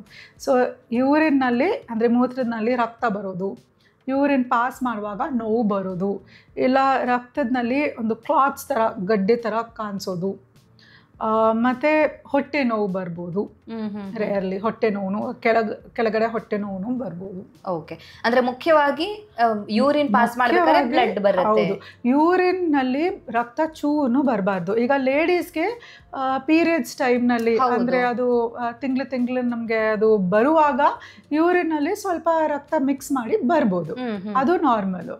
ಬಟ್ ಅದು ಬಿಟ್ಟು ಯೂರಿನ್ ನಲ್ಲಿ ನೋ ವೇ, ಅದು ಬ್ಲಡ್ ಬರಲೇಬಾರ್ದು. ಬಂದರೆ ನೀವು ಇಮಿಡಿಯೇಟ್ ಆಗಿ ಡಾಕ್ಟರ್ನ ಕನ್ಸಲ್ಟ್ ಮಾಡಬೇಕಾಗುತ್ತೆ ಅಂತ, ಯೂರಾಲಜಿಸ್ಟ್ ಹತ್ರ ಕನ್ಸಲ್ಟ್ ಮಾಡಲೇಬೇಕು. ಈಗ ಯೂರಿನ್ ಕಲರ್ ಚೇಂಜ್ ಆಯಿತು ಅಂದಾಗ ಏನಾದರೂ ವರಿ ಮಾಡಬೇಕಾ ಅಂತ? ಯೂರಿನ್ ಕಲರ್ ಚೇಂಜ್ ಅಂದರೆ ಅದೂ ಒಂದು ರಕ್ತ ಮಿಕ್ಸ್ಡ್ನೇ ಇರುತ್ತೆ. ಈಗ ನಾರ್ಮಲ್ ಯೂರಿನ್ನು ನಮ್ದು ಶೇಡ್ಸ್ ಆಫ್ ಯೆಲ್ಲೋನಲ್ಲಿ ಇರುತ್ತೆ. ನೀವು ಜಾಸ್ತಿ ನೀರು ಕುಡಿದ್ರೆ ಒಂಥರ ವೈಟಿಶ್ ಲೈಟ್ ಯೆಲ್ಲೋ ಇರುತ್ತೆ. ನಿಮ್ಮದು ಡಿಹೈಡ್ರೇಷನ್ ಜಾಸ್ತಿ ಆಯಿತು, ನೀವು ನೀರು ಸರಿಯಾಗಿ ಕುಡಲಿಲ್ಲ ಅಂದರೆ ಡಾರ್ಕ್ ಯೆಲ್ಲೋ ಇಲ್ಲ ಆರೆಂಜ್ ಆಂಬರ್ ಕಲರ್ ಇರುತ್ತೆ. ಸೊ ಇದು ನಮ್ಮದು ನಾರ್ಮಲ್ ಯೂರಿನ್. ಇದರಲ್ಲಿ ಬ್ಲಡ್ ಬರುವಾಗ 100% ಚೆನ್ನಾಗೆ ಗೊತ್ತಾಗುತ್ತೆ, ಓಕೆ ಇದು ನಾರ್ಮಲ್ ಇಲ್ಲ, ಅದು ಬ್ರೈಟ್ ರೆಡ್ ಆಗಿ ಬರುತ್ತೆ ಅದು. ಸೊ ಅದು ಏನೋ ಕನ್ಫ್ಯೂಷನ್ ಕಾರಣ ಇರಲ್ಲ. ಅದು ಬಿಟ್ಟು ಸಮ್ಟೈಮ್ಸ್ ಜಾಂಡಿಸ್ ಅಂದ್ರೆ ಜಾಂಡಿಸ್ ಅಂತ ಕರೀತಾರೆ ಅಲ್ವಾ, ಜಾಂಡಿಸ್ ಬರುವಾಗ ಯೂರಿನ್ ಡಾರ್ಕ್ ಯೆಲ್ಲೋ ಆಗ್ಬೋದು. ಸೊ ಅದು ನಮ್ಗೆ ಗೊತ್ತಾಗುತ್ತೆ, ಯಾಕಂದ್ರೆ ಕಣ್ಣಲ್ಲಿನೂ ಚೇಂಜಸ್ ಇರತ್ತೆ, ಇದು ಬೆರಲ್ನಲ್ಲಿನೂ ಯೆಲ್ಲೋಯಿಶ್ ಆಗಿರತ್ತೆ. ಸೊ ಅದರಿಂದ ನಮ್ಗೆ ಗೊತ್ತಾಗುತ್ತೆ ಓಕೆ ಜಾಂಡಿಸ್ ಆಗಿದೆ ಅಂತ. ಇದೆರಡು ಬಿಟ್ಟು ಯೂಶಲಿ ಯೂರಿನ್ ಕಲರ್ ಚೇಂಜ್ ಆಗೋದಿಲ್ಲ. ಸೊ ನಾರ್ಮಲ್ ಯೂರಿನ್ ನಲ್ಲೇನೆ ಅದು ರಕ್ತ ಒಂಥರ ನೋಡಿದ್ರೆ ರಕ್ತ ಪಾಸ್ ಮಾಡಿದೀವಿ ಅಂತ ಅದು ಗೊತ್ತಾಗುತ್ತೆ. ಓಕೆ, ಹಾಗಾದ್ರೆ ಯೂರಿನ್ ನಲ್ಲಿ ಬ್ಲಡ್ ಬರೋದು ಡೇಂಜರಸ್ ಅಂತ. ಡೇಂಜರ್ ಅದ್ ಬಿಟ್ಟು ಹೊಟ್ಟೆ ನೋವು, ಸೊ ಇದೆರಡೇ ಸಿಂಪ್ಟಮ್ಸ್ ಆದ್ರೆ ಇದು first, second, third stage bladder cancer ಅಂದ್ರೆ ಇದರಿಂದ ಬರೋದು. ಬಟ್ ಸಮ್ಟೈಮ್ಸ್ ಕ್ಯಾನ್ಸರ್ ಫಸ್ಟ್ ಇಂದ ಗೊತ್ತಾಗೋದಿಲ್ಲ ಈ ತರ ಆಗ್ತಾ ಇದೆ ಅಂತ. ಬಟ್ ಆ ಕ್ಯಾನ್ಸರ್ ಒಳಗಡೆಯಿಂದ ಸ್ಪ್ರೆಡ್ ಆಗಿರ್ಬೋದು, ಲೈಕ್ ಲಂಗ್ಸ್ಗೆ ಹೋಗಿರ್ಬೋದು, ಸ್ಪ್ರೆಡ್ ಆಗಿರ್ಬೋದು. ಸೊ ಫಸ್ಟ್ ಸಿಂಪ್ಟಮ್ ಸಮ್ಟೈಮ್ಸ್ ಬರೀ ಕೆಮ್ಮು ಬರ್ಬೋದು, ಕೆಮ್ಮು, ಇಲ್ಲ ಬೋನ್ಸ್ಗೆ ಹೋಗಿರ್ಬೋದು. ಬೋನ್ಸ್ಗೆ ಹೋದರೆ ಒಂಥರ ಬ್ಯಾಕ್ ಅಂದರೆ ಅದು ಬೆನ್ನು ನೋವು ಬರ್ಬೋದು ಆ ಥರ, ಇಲ್ಲ ಫ್ರ್ಯಾಕ್ಚರ್ ಆಗಿ ಬರ್ಬೋದು, ಆ ಥರನೂ ಬರ್ಬೋದು. ಸೊ ಸಮ್ಟೈಮ್ಸ್ ಅವರು ಆರ್ಥೋಪೆಡಿಷನ್ಗೆ ಹೋಗ್ತಾರೆ, ಬೆನ್ನು ಅಂತ. ಆವಾಗ ಎಕ್ಸ್ರೇ ಮಾಡುವಾಗ ಒಂಥರ ಕಾಣಿಸುತ್ತೆ, ಓಕೆ ಇದು ಗಡ್ಡೆ ಇದೆ, ನೀವು ಪೂರ್ತಿ ಬಾಡಿ CT ಸ್ಕ್ಯಾನ್ ಮಾಡಿಸ್ಕೊಂಡು ಬರ್ರಿ ಅಂತ. ಆವಾಗ ನಮಗೆ ಕಾಣಿಸುತ್ತೆ ಓಕೆ ಅದು ಬ್ಲಾಡರ್ನಲ್ಲಿ ಗಡ್ಡೆ ಇದೆ, ಅಲ್ಲಿಂದ ಬೋನ್ಸ್ಗೆ ಸ್ಪ್ರೆಡ್ ಆಗಿದೆ ಅಂತ ಕಾಣಿಸುತ್ತೆ. ಓಕೆ, ಸೊ ಕ್ಯಾನ್ಸರ್ ಅಂದ ತಕ್ಷಣ ಅಲ್ಲಿ ಗೆಡ್ಡೆ ಬೆಳವಣಿಗೆ ಆಗಿದೆ ಅಂತ, ಅಂದ್ರೆ ಅನ್ವಾಂಟೆಡ್ ರೀತಿಯಾಗಿ ಒಂದು ಟ್ಯೂಮರ್ ಗ್ರೋತ್ ಆಗಿದೆ ಅಂತ ಅರ್ಥ. ಓಕೆ, ಈಗ ಸಿಂಪ್ಟಮ್ಸ್ ಬಗ್ಗೆ ನೀವು ಹೇಳ್ಬೇಕಾದ್ರೆ ಜನರಲ್ ಆಗಿ ಒಂದು ಥಾಟ್ ಬಂದೇ ಬರುತ್ತೆ, ಏನಪ್ಪಾ ಅಂದ್ರೆ ಡಾಕ್ಟ್ರು ಹೊಟ್ಟೆ ನೋವು ಹೇಳ್ತಾರೆ, ಯೂರಿನ್ ನಲ್ಲಿ ಚೇಂಜಸ್ ಹೇಳ್ತಾರೆ. ನಮಗೆ ಮಾಮೂಲಿ ಟೈಮಲ್ಲಿ ಕೆಲವೊಂದ್ಸತಿ ಹೊಟ್ಟೆ ನೋವು ಬರುತ್ತೆ, ಬೆನ್ನು ನೋವು ಬರುತ್ತೆ, ನಮಗೆ ಭಯ ಆಗುತ್ತೆ, ಏನೇ ಈ ಸಿಂಪ್ಟಮ್ಸ್ಗಳು ನಮಗೆ ಬಾಕಿ ಟೈಮಲ್ಲೂ ಕೂಡ ಬರುತ್ತೆ. ಸೊ ಇದನ್ನ ನಾವು ಬ್ಲಾಡರ್ ಕ್ಯಾನ್ಸರ್ ಅಂತ ಹೇಗೆ ಅನ್ಕೊಳ್ಳೋದು? ಯೂರಿನ್ ನಲ್ಲಿ ರಕ್ತ ಬಂದ್ರೆ ಅದು ನೀವು ತೋರಿಸ್ಕೊಳ್ಳೇಬೇಕು, ಅದು ಮಾಮೂಲಿ ಅಂತ ಇಗ್ನೋರ್ ಮಾಡಬಾರ್ದು. ಓಕೆ ಒಂದೇ ಸತಿ ಬಂದಿದೆ ಅಲ್ಲ ಬಿಡ್ಬೋದು, ಇಲ್ಲ ಏನೋ ಪ್ರಾಬ್ಲಮ್ ಇದೆ, ಸ್ಟೋನ್ ಇರ್ಬೋದು, ಕ್ಯಾನ್ಸರ್ನೇ ಇರತ್ತಂತ ಹೇಳ್ತಾ ಇಲ್ಲ, ಬಟ್ ಇಟ್ ರಿಕ್ವೈರ್ಸ್ ಟ್ರೀಟ್ಮೆಂಟ್. ಸುಮ್ಮನೆ ಇಗ್ನೋರ್ ಮಾಡೋಕ್ಕಾಗೋದಿಲ್ಲ. ಎರಡನೇದು, ನೀವು ಹೆಂಗಿದ್ದೀರಾ, ಇದು ನಮ್ಮ ನಾರ್ಮಲ್ ಸ್ಟೇಟ್ ಅಂತ, ಇದು ನನ್ನ ಬಾಡಿದು ನಾರ್ಮಲ್ ಸ್ಟೇಟ್ ಅಂತ ನಿಮಗೆ ಗೊತ್ತಾಗುತ್ತೆ. ಸೊ ಹೊಟ್ಟೆ ನೋವು ಜೊತೆ ಸ್ವಲ್ಪ ಅಲಾರ್ಮ್ ಸೈನ್ಸ್ ಇರ್ತವೆ, ಲೈಕ್ ವೆಯ್ಟ್ ಲಾಸು, ತೂಕ ಕಡಿಮೆ ಆಗೋದು, ಇಲ್ಲ ಅನ್ನೆಸೆಸರಿಯಾಗಿ ಸುಸ್ತಾಗೋದು, ಇಲ್ಲ ಹಶು ಕಡಿಮೆ ಆಗೋದು, ಈಗ ಲೋ ಗ್ರೇಡ್ ಜ್ವರ ಬರೋದು, ಅಂದರೆ ಜಾಸ್ತಿ ಜ್ವರ ಇಲ್ಲ, ಒಂಥರ ಮೈಕೈ ಬಿಸಿ ಇರೋದು. So these are all science that body is not well. ಅದು ಒಂಥರ ಅಲಾರ್ಮ್ ಸೈನ್ಸ್ ಅಂತೀವಿ ಮೆಡಿಸಿನ್ ಅಲ್ಲಿ. ಅನ್ಇಂಟೆನ್ಷನಲ್ ವೆಯ್ಟ್ ಕಡಿಮೆ ಆಗೋದು, ಯುನೋ ಟಯರ್ಡ್ನೆಸ್ ತುಂಬ ಜಾಸ್ತಿ ಆಗೋದು, ಹಶು ಇಲ್ವೇ ಇರೋದು, these 3 things are considered alarm science. So ನಿಮಗೆ ಹೊಟ್ಟೆ ನೋವು ಜೊತೆ ಇಲ್ಲ ಬೆನ್ನು ನೋವು ಜೊತೆ ಈ ಥರ ಸಿಂಪ್ಟಮ್ಸ್ ಬಂದರೆ ಪ್ಲೀಸ್ ನೀವು ಹೋಗಿ ತೋರಿಸ್ಕೊಳ್ಳೋದು. Always better to be safe than sorry. Prevention is better than cure ಅನ್ನೋದಕ್ಕೆ. ಈಗ ಡೈ ಹಾಕಿದ್ರೆ ಬ್ಲಾಡರ್ ಕ್ಯಾನ್ಸರ್ ಬರುತ್ತಾ ಅಂತ? ಸೊ ಡೈ ಅದು ಅಷ್ಟು ಸಿಂಪಲ್ ಆಗಿ ಇಲ್ಲ ಕ್ವೆಶ್ಚನ್ ಆನ್ಸರ್ ಮಾಡೋಕ್ಕೆ. ಯಾಕಂದರೆ ಡೈರೆಕ್ಟಾಗಿ ಏನಾಗುತ್ತೆ, ನಮ್ಮದು ಏನೋ ಒಂದು ಏನು ಹೇಳೋದು ನಾವು, ರ್ಯೂಮರ್ಸ್ ಎಲ್ಲ ಸ್ವಲ್ಪ ಸೈಂಟಿಫಿಕ್ ಡಿಸ್ಕಷನ್ ಆಗ್ತಾ ಇತ್ತು, ಹೇರ್ ಡೈಯಿಂದ ಬ್ಲಾಡರ್ ಕ್ಯಾನ್ಸರ್ ಬರ್ಬೋದು ಅಂತ. But it is not so simple. ಇದು ಏನಕ್ಕೆ ಬಂತು ಅಂದರೆ ಅಬ್ರಾಡ್ನಲ್ಲಿ ಹೇರ್ ಡ್ರೆಸ್ಸರ್ಸು, ಹೇರ್ ಸ್ಟೈಲಿಸ್ಟ್ಸು ತುಂಬ ಹೇರ್ ಪ್ರಾಡಕ್ಟ್ಸು ಮತ್ತು ಹೇರ್ ಡೈಸ್ ಜೊತೆ ತುಂಬ ಟೈಮ್ ಸ್ಪೆಂಡ್ ಮಾಡ್ತಾರೆ ಅಲ್ವಾ. ಬಿಕಾಸ್ ಪಾರ್ಲರ್ನಲ್ಲಿ ಅವ್ರದ್ದು ಕಂಟಿನ್ಯೂಸ್ ಆಗಿ ಎಕ್ಸ್ಪೋಜರ್ ಇರುತ್ತೆ ಆ ಕೆಮಿಕಲ್ಸ್ದು. ಸೊ ಅಲ್ಲಿಂದ okay they notice that hair ಡ್ರೆಸ್ಸಸ್ಗೆ ಸ್ವಲ್ಪ ಜಾಸ್ತಿ ಕ್ಯಾನ್ಸರ್ ರಿಸ್ಕ್ ಆಗ್ತಾ ಇದೆ ಅಂತ, ಬ್ಲಾಡರ್ ಕ್ಯಾನ್ಸರ್ ಸ್ವಲ್ಪ ಜಾಸ್ತಿ ಬರ್ತಾ ಇದೆ ಬಂತು ಅಂತ ಒಂದು ಡೌಟ್ ಬಂತು. Is it because of the hair dyes ಅಂತ. ಬಟ್ ಅದು ತುಂಬ ಸ್ಟಡೀಸ್ ಆಗಿದೆ. ಯಾರು ಹೇರ್ ಡೈ ರೆಗ್ಯುಲರ್ ಆಗಿ ಯೂಸ್ ಮಾಡ್ತಾರೆ ಅವ್ರದ್ ಮೇಲೇ ಸ್ಟಡೀಸ್ ಅಬ್ಸರ್ವ್ ಮಾಡಿದ್ದಾರೆ. ಆ ಥರ ಏನೋ ಕನ್ಕ್ಲೂಸಿವ್ ಆಗಿ ಪ್ರೂವ್ ಮಾಡೋಕ್ಕಾಗಲಿಲ್ಲ ದಟ್ ಹೇರ್ ಡೈಯಿಂದ ಕ್ಯಾನ್ಸರ್ ಬರುತ್ತೆ ಅಂತ. ಪ್ರೂವ್ ಆಗಿಲ್ಲ. ಹೌದು, ಹೇರ್ ಡೈ ಯೂಸ್ ಮಾಡ್ಬೋದು. ಎರಡನೇದು, there are different types of dyes also. It is not just hair dye ಅಲ್ವಾ, ಬೇರೆ ಟೈಪ್ ಆಫ್ ನಾವು ಪಾಲಿ ಅಮೀನ್ ಡೈಸ್ ಅಂತೀವಿ, ಆರೋಮ್ಯಾಟಿಕ್ ಅಮೀನ್ಸ್ ಅಂತ, ಅನಿಲಿನ್ ಡೈಸ್ ಅಂತ. ಇದು ಲೆದರ್ ಫ್ಯಾಕ್ಟ್ರಿನಲ್ಲಿ ಯೂಸ್ ಮಾಡ್ತಾರೆ, ಟೆಕ್ಸ್ಟೈಲ್ ಫ್ಯಾಕ್ಟ್ರಿನಲ್ಲಿ ಯೂಸ್ ಮಾಡ್ತಾರೆ. ಅದು ನಮ್ಮದು ಅವ್ರದ್ದು ಪಾಪ ಫ್ಯಾಕ್ಟ್ರಿ ವರ್ಕರ್ಸ್ದು ಅಟ್ಮಾಸ್ಫಿಯರ್ನಲ್ಲೇ ಅಷ್ಟು ಕಾನ್ಸಂಟ್ರೇಷನ್ ಆಗಿ ಇರುತ್ತೆ. ಸೊ ಆ ಡೈಸಿಂದ ಬ್ಲಾಡರ್ ಕ್ಯಾನ್ಸರ್ದು ರಿಸ್ಕ್ ಇದೆ. ಓಕೆ, ಬಟ್ ಮಾಮೂಲಿ ಹೇರ್ ಡೈ ಇಂದ ಕ್ಯಾನ್ಸರ್ ರಿಸ್ಕ್ ಇಲ್ಲ. ಹೇರ್ ಡೈ, ಹೇರ್ ಕಲರ್ ಇಂದ ಆ ತರ ರಿಸ್ಕ್ ಏನು ಇಲ್ಲ ಅಂತ. ಓಕೆ, ಸೊ ಇನಿಷಿಯಲ್ ಸ್ಟೇಜಸ್ ಅಲ್ಲಿ ಇದರ ಸಿಂಪ್ಟಮ್ಸ್ ಏನು ಗೊತ್ತಾಗೋದಿಲ್ಲ ಅಂತನಾ? ಆಕ್ಚುಲಿ ಬ್ಲಾಡರ್ ಕ್ಯಾನ್ಸರ್ ಇಂದ ಇನಿಷಿಯಲ್ ಸ್ಟೇಜಸ್ ನಲ್ಲಿ ಗೊತ್ತಾಗ್ಬೋದು, ಯಾಕಂದ್ರೆ ಬ್ಲಡ್ ಬರುತ್ತೆ. ಬಟ್ ಏನಾಗುತ್ತೆ, ಅದು ಎವ್ರಿ ಟೈಮ್ ಬರ್ತಂದ್ರೆ ಡೈಲಿ 10 ಸತಿ ಬರುತ್ತೆ ಹಂಗಲ್ಲ, ಯಾವಾಗೂ ಒಂದ್ಸತಿ ಬರ್ಬೋದು. ಬಟ್ ಪೇಷಂಟ್ಸ್ ಏನ್ ಮಾಡ್ತಾರೆ, ಅವರು ಅದನ್ನ ಇಗ್ನೋರ್ ಮಾಡ್ತಾರೆ. ಅವ್ರು ಓಕೆ ಒಂದೇ ಸತಿ ಬಂದಿದೆ ನೋಡೋಣ, ತಿರ್ಗಾ ಬಂದ್ರೆ ನಾನು ಡಾಕ್ಟರ್ ಹತ್ರ ಹೋಗ್ತೀನಿ ಅಂತ. ಬಟ್ ತಿರ್ಗಾನು ಬಂದಿರತ್ತೆ, ಬಟ್ 2-3 ವೀಕ್ಸ್ ಇಲ್ಲ 1 ತಿಂಗಳು ಆದ್ಮೇಲೆ ಬಂದಿರುತ್ತೆ. ಸೊ ಅವರು ಅದು ಅಷ್ಟೊಂದು ಇಂಪಾರ್ಟೆನ್ಸ್ ಕೊಡಲ್ಲ, ಅವರು ಇಗ್ನೋರ್ ಮಾಡ್ಬಿಡ್ತಾರೆ. ಆಮೇಲೆ ಡೈಲಿ ಬರ್ತಾ ಇದೆ, ಕಂಟಿನ್ಯೂಸ್ ಆಗಿ ಬರ್ತಾ ಇದೆ, ಆವಾಗ ಅವರು ಬರ್ತಾರೆ ಹಾಸ್ಪಿಟಲ್ಗೆ. ಬಟ್ ಬೈ ದಟ್ ಟೈಮ್ ಅದು ಸ್ಟೇಜ್ 3 ಇಲ್ಲ ಸ್ಟೇಜ್ 4 ಹೋಗಿರ್ಬೋದು. ಓಕೆ, ಈಗ ನಾವು ಬಳಸುವಂತಹ ಶೌಚಾಲಯಕ್ಕೂ ಬ್ಲಾಡರ್ ಕ್ಯಾನ್ಸರ್ಗೂ ಏನಾದರೂ ಕನೆಕ್ಷನ್ ಇದೆಯಾ? ಏನೂ ಇಲ್ಲ, ಏನೂ ಇಲ್ಲ. ಓಕೆ, ಯಾಕೆಂತ ಹೇಳಿದ್ರೆ ಯೂರಿನ್ ಅಂತ ಬಂದಾಗ ತುಂಬಾ ಜನ ಅನ್ಕೊಳ್ತಾರೆ, ಒಂದ್ ವೇಳೆ ನಾವು ಯೂಸ್ ಮಾಡುವಂತ ಟಾಯ್ಲೆಟ್ ಕ್ಲೀನ್ ಇಲ್ಲ ಅಂದ್ರೆ ಹೊರಗಡೆಯಿಂದ ಏನಾದ್ರೂ ಹೋಗುತ್ತಾ, ಏನಾದ್ರೂ ಕ್ರಿಮಿ ಕೀಟಗಳಿಂದ ಏನಾದ್ರೂ ಆಗತ್ತಾ? ಸೊ ಆ ಒಂದು ಡೌಟ್ಸ್ ಇರುತ್ತೆ ಯೂಶಲಿ. ಇಲ್ಲ, ಹಂಗೆಲ್ಲ. ಸೊ ಅಂದ್ರೆ ಜನರಲ್ ಹೈಜೀನ್ ನಾವು ಯಾವಾಗ್ಲೂ ಮೇಂಟೈನ್ ಮಾಡ್ಲೇಬೇಕು, ಯಾಕಂದ್ರೆ ಅದರಿಂದ ಯೂರಿನ್ ಇನ್ಫೆಕ್ಷನ್ ಬರ್ಬೋದು. ಬಟ್ ಇಲ್ಲ, ಬ್ಲಾಡರ್ ಕ್ಯಾನ್ಸರ್ ಅದರಿಂದ ಬರೋದಿಲ್ಲ. ಓಕೆ, ಯೂರಿನ್ ಇನ್ಫೆಕ್ಷನ್ಗೂ ಯೂರಿನ್ ಇದ್ರದ್ದು ಬ್ಲಾಡರ್ ಕ್ಯಾನ್ಸರ್ಗೂ ಏನಾದ್ರೂ ಕನೆಕ್ಷನ್ ಇದೆಯಾ? ಇಲ್ಲ, ಸೊ ಅದಕ್ಕೂ ಏನು ಇದು ರಿಸ್ಕ್ ಇಲ್ಲ. ಒಂದ್ ರೀತಿ ಒಂದು ರೇರ್ದು ಒಂದು ಪ್ಯಾರಾಸೈಟ್ ಇದೆ, ಶಿಸ್ಟೋಬಿಯಂ ಅಂತ. ಅದು it is not at all common, ಅದರಿಂದ ರೇರ್ ಆಗಿ ಬ್ಲಾಡರ್ ಕ್ಯಾನ್ಸರ್ ಬರ್ಬೋದು. ಬಟ್ ನಾನು MBBS 2005 ಮಾಡಿದ್ದೀನಿ. 2005 to 2025 ಒಂದು ಕೇಸ್ನು ಹಾಗೆ ನೋಡಿಲ್ಲ. So it is definitely not common anymore, ಯಾಕಂದ್ರೆ ನಮ್ದು ಲೆವೆಲ್ಸ್ ಆಫ್ ಹೈಜೀನ್ ಎಲ್ಲ ತುಂಬಾ ಇಂಪ್ರೂವ್ ಆಗಿದೆ. ಸೊ ಅದು ಕೆಲವ್ರಿಗೆ ಡಯಾಬಿಟಿಕ್ಸ್ಗೆ ಎಲ್ಲ ಯೂರಿನ್ ಇನ್ಫೆಕ್ಷನ್ ಬರ್ತಾ ಇರುತ್ತೆ, ಲೇಡೀಸ್ಗೂ ಬರ್ತಾ ಇರುತ್ತೆ. ಸೊ ಆ ಥರ ಇನ್ಫೆಕ್ಷನ್ ಇಂದ ಬ್ಲಾಡರ್ ಕ್ಯಾನ್ಸರ್ ಬರೋದು ರಿಸ್ಕ್ ಇಲ್ಲ. ಓಕೆ, ಸೊ ಹಾಗಾಗಿ ಯೂರಿನ್ ಇನ್ಫೆಕ್ಷನ್ಗೂ ಬ್ಲಾಡರ್ ಕ್ಯಾನ್ಸರ್ಗೂ ಏನು ಕನೆಕ್ಷನ್ ಇಲ್ಲ. ಬಟ್ ಯಾರಿಗೆ ಬ್ಲಾಡರ್ ಕ್ಯಾನ್ಸರ್ ಬಂದಿದೆ ಅವ್ರಿಗೆ ತಿರ್ಗಾ ಇನ್ಫೆಕ್ಷನ್ ಬರಬಹುದು, ಯಾಕಂದ್ರೆ ಅದು ಏನೋ ಒಂದು ಗಡ್ಡೆ ಇದೆ, ಅಬ್ಸ್ಟ್ರಕ್ಟ್ ಮಾಡ್ತಾ ಇದೆ, ಯೂರಿನ್ ಫ್ರೀ ಆಗಿ ಹೋಗ್ತಾ ಇಲ್ಲ. ಸೊ ಅದರಿಂದ ಯೂರಿನ್ ಇನ್ಫೆಕ್ಷನ್ ಬರ್ಬೋದು. ಓಕೆ, ಬಟ್ ಯೂರಿನ್ ಇನ್ಫೆಕ್ಷನ್ ಇಂದ ಬ್ಲಾಡರ್ ಕ್ಯಾನ್ಸರ್ ಬರೋಲ್ಲ. ಡಾಕ್ಟರ್, ಈ ಬ್ಲಾಡರ್ ಕ್ಯಾನ್ಸರ್ ಅಲ್ಲಿ ಟೈಪ್ಸ್ ಏನಾದರೂ ಇದೆಯಾ ಅಂತ? ಟೈಪ್ಸ್ ಅಂದರೆ ಇದೆ, ಯಾಕಂದರೆ ಎಲ್ಲ ಕ್ಯಾನ್ಸರ್ ಬ್ಲಾಡರಿಂದ ಬಂದಿದ್ರೇನು ಒಂದೇ ಇರೋದಿಲ್ಲ. ಅದಕ್ಕೆ ನಾವು ಯಾವಾಗಲೂ ಹೇಳ್ತೀವಿ ಪ್ಲೀಸ್ ಬಯೋಪ್ಸಿ ಮಾಡ್ಕೊಳ್ಳಿ ಅಂತ. So most common bladder cancer ಒಂದು ವೆರೈಟಿ ನಾವು ಹೇಳ್ತೀವಿ, ಶಾರ್ಟ್ನಲ್ಲೇ ಹೇಳ್ತೀವಿ TCC ಅಂತ. So transitional cell carcinoma. ಇದು ಹೆಂಗಾಗುತ್ತೆ, ಬ್ಲಾಡರ್ದು ಒಂದು ಲೇಯರ್ಸ್ ಇರುತ್ತೆ, ಒಳಗಡೆದು ಲೇಯರ್ ಇರುತ್ತೆ, ಮಧ್ಯದಲ್ಲಿ ಒಂದು ಲೇಯರ್ ಇರುತ್ತೆ, ಔಟರ್ ಕವರಿಂಗ್ ಒಂದು ಇರುತ್ತೆ. ಸೊ ಒಳಗಡೆದು ಏನು ಲೇಯರ್ ಇದೆ ಅದರಿಂದ ಬಂದಿದ್ದು ಕ್ಯಾನ್ಸರ್ ನಾವು TCC ಅಂತೀವಿ. ಓಕೆ, ಈಗ ಮಧ್ಯದಲ್ಲಿ ಮಸಲ್ ಲೇಯರ್ ಇರುತ್ತೆ, ರೇರ್ ಆಗಿ ಅಲ್ಲಿಂದನೂ ಕ್ಯಾನ್ಸರ್ ಬರ್ಬೋದು. ಅದುದು ಹೆಸರು ಸಾರ್ಕೋಮಾ ಅಂತೀವಿ. ಓಕೆ, ಮತ್ತು ಅದು ಬಿಟ್ಟು ಡಿಫ್ರೆಂಟ್ ರೇರರ್ ವೆರೈಟೀಸ್ ಇರ್ಬೋದು. ಲೈಕ್ ನಾವು ಸ್ಮಾಲ್ ಸೆಲ್ ಇಲ್ಲ ನ್ಯೂರೋ ಎಂಡೋಕ್ರೈನ್ ಮತ್ತು ಲಿಂಫೋಮಾಸ್, ಬಟ್ ಈ ಥರ ಸ್ವಲ್ಪ ರೇರ್ನೇ.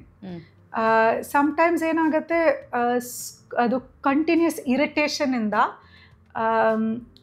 ಒಂದು ಟಿಶ್ಯೂ ಒಂಥರ ಫಾರ್ಮೇಷನ್ ಆಗುತ್ತೆ, ಒಳಗಡೆನೇ ಒಂದು ಹೊಸ ಟಿಶ್ಯೂ ಫಾರ್ಮ್ ಆಗುತ್ತೆ. ಸೊ ಅದು ಆ್ಯಕ್ಚುಲಿ ಬ್ಲಾಡರ್ ಒಳಗಡೆ ಆ ಟಿಶ್ಯೂ ಇರೋದಿಲ್ಲ, ಬಟ್ ಕಂಟಿನ್ಯೂಸ್ ಆಗಿ ಇರಿಟೇಷನ್ ಆಗಿ ಅಲ್ಲಿ ಒಂದು ಟಿಶ್ಯೂ ಬಂದುಬಿಡುತ್ತೆ. ಆ ಟಿಶ್ಯೂಯಿಂದನೂ ಕ್ಯಾನ್ಸರ್ ಬರುತ್ತೆ. ಅದು ಆ ಟೈಪ್ ಆಫ್ ಕ್ಯಾನ್ಸರ್ ನಾವು SCC ಅಂತೀವಿ, ಸ್ಕ್ವಾಮಸ್ ಸೆಲ್ ಕಾರ್ಸಿನೋಮಾ. ಸೊ ಇದು ತುಂಬ ಟೆಕ್ನಿಕಲ್ ಅರ್ಥ ಮಾಡ್ಕೊಳ್ಳಿ ಕಷ್ಟ ಆಗುತ್ತೆ, ಬಟ್ ಇದು ನಮಗೆ ಇಂಪಾರ್ಟೆಂಟು ಆಸ್ ಡಾಕ್ಟರ್ಸ್, ಯಾಕಂದ್ರೆ ಎವ್ರಿ ವೆರೈಟಿಗೆ ಬೇರೆ ತರ ಟ್ರೀಟ್ಮೆಂಟ್ಸ್ ಇರುತ್ತೆ. ಸೊ ಎಲ್ಲ ಬ್ಲಾಡರ್ ಕ್ಯಾನ್ಸರ್ ಅಂತ ಒಂದೇ ಟ್ರೀಟ್ಮೆಂಟ್ ಇರುತ್ತೆ ಹಂಗಲ್ಲ. ಸೊ TCCದು ಬೇರೆ ಟ್ರೀಟ್ಮೆಂಟ್ ಇರುತ್ತೆ, NECದು ಬೇರೆ ಟ್ರೀಟ್ಮೆಂಟ್ ಇರುತ್ತೆ, SCCದು ಸ್ವಲ್ಪ ಬೇರೆ ಇರುತ್ತೆ. So depending upon the cancer ನಾವು ಟ್ರೀಟ್ಮೆಂಟ್ ಚೇಂಜ್ ಮಾಡಲೇಬೇಕು. ಬೇರೆ ಕ್ಯಾನ್ಸರ್ ತರ ಇದರಲ್ಲಿ ಸ್ಟೇಜ್ ಇದೆಯಾ, ಫಸ್ಟ್ ಸ್ಟೇಜ್, ಸೆಕೆಂಡ್ ಸ್ಟೇಜ್ ಆ ಥರ? ಖಂಡಿತ ಇದೆ. ಸೊ ಬ್ಲಾಡರ್ದು ಆ್ಯಕ್ಚುಲಿ ಒಂದು ಇಂಟ್ರೆಸ್ಟಿಂಗ್ ವೆರೈಟಿ ಇದೆ. ಅದು ನಾವು ಎಂತೀವಿ, ನಾನು ಹೇಳ್ದೆ ಅಲ್ಲ, ಬ್ಲಾಡರ್ದು ಮೂರು ಕವರಿಂಗ್ಸ್ ಇರುತ್ತೆ ಅಂತ, ಒಳಗಡೆ ಇರೋದು ಮತ್ತು ಮಧ್ಯದಲ್ಲಿ ಮಸಲ್ ಲೇಯರ್ ಅಂತೀವಿ. So sometimes you get a cancer, but ಅದು ಫಸ್ಟ್ ಸ್ಟೇಜ್ನಲ್ಲಿ ಇರುತ್ತೆ, ಅದು ಮಸಲ್ ಲೇಯರ್ ಒಳಗಡೆನೂ ಹೋಗಿರಲ್ಲ, ತುಂಬ ಫಸ್ಟ್ ಸ್ಟೇಜ್ನಲ್ಲಿ ಇದೆ. ಅದರಲ್ಲಿ ಸುಮ್ಮನೆ ಆ ಟ್ಯೂಮರ್ದು ತೆಗೆದುಬಿಟ್ಟು ಸಮ್ಟೈಮ್ಸ್ ನಾವು ಬ್ಲಾಡರ್ ಒಳಗಡೆನೇ ಔಷಧಿ ಹಾಕ್ತೀವಿ. ಸೊ ಅದು ಸಿಂಪಲ್ ಟ್ರೀಟ್ಮೆಂಟ್ ಇರುತ್ತೆ.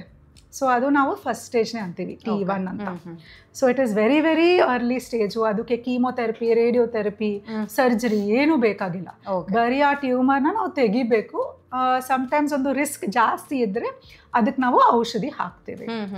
ಈಗ ಮಸಲ್ಗೆ ಬಂದುಬಿಟ್ರೆ ಅದು ನಾವು ಮಸಲ್ ಇನ್ವೇಸಿವ್ ಬ್ಲಾಡರ್ ಕ್ಯಾನ್ಸರ್ ಅಂತೀವಿ.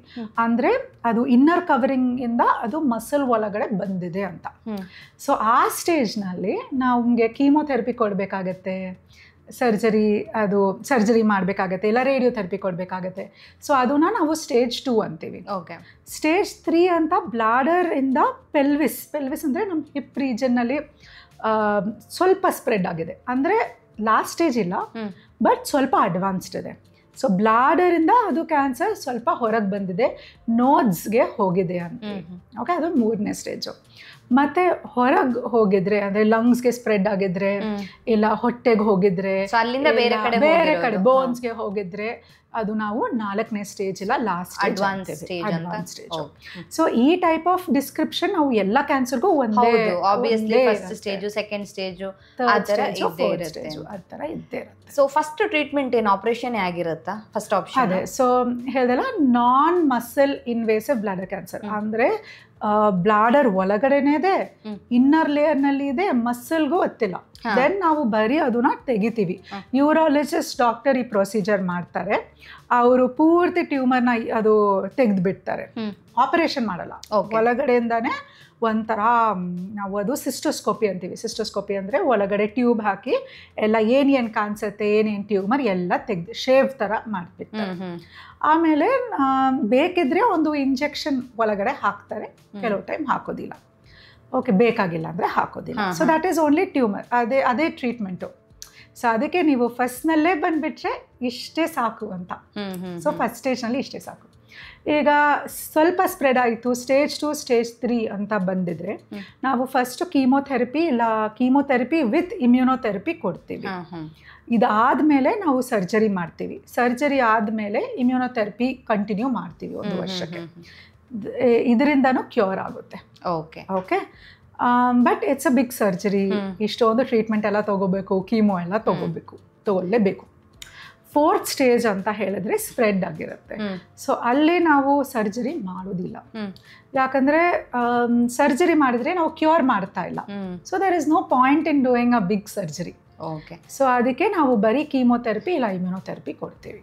ಓಕೆ. ಹಾಗಾದ್ರೆ ಇದರಲ್ಲಿ ಕ್ಯೂರ್ ರೇಟ್ ಎಷ್ಟಿರುತ್ತೆ? ಸ್ಟೇಜ್ ಮೇಲೆನೆ ಡಿಪೆಂಡ್ ಆಗಿರುತ್ತೆ? ಸ್ಟೇಜ್ ಮೇಲೆನೆ ಡಿಪೆಂಡ್ ಇರುತ್ತೆ. ಯಾಕೆಂತ ಹೇಳಿದ್ರೆ ಕೆಲವೊಂದು ಕ್ಯಾನ್ಸರ್ ಬಂದಾಗ, ಈಗ ಬ್ರೆಸ್ಟ್ ಕ್ಯಾನ್ಸರ್ ಎಲ್ಲ ಬಂದಾಗ ಟ್ರೀಟ್ ಮಾಡಬಹುದು, ಅಂದ್ರೆ ಅದು ಜಾಸ್ತಿ ಬಂದ್ರೂ ಅದನ್ನ ಟ್ರೀಟ್ ಮಾಡಬಹುದು ಅನ್ನೋದೊಂದು ಇರುತ್ತೆ ಜನರಲ್ಲಿ. ಆದ್ರೆ ಬ್ಲಡ್ ಕ್ಯಾನ್ಸರ್ ಬಂತು ಅಂದಾಗ ಜಾಸ್ತಿ ಜನ ಭಯ ಪಡ್ತಾರೆ.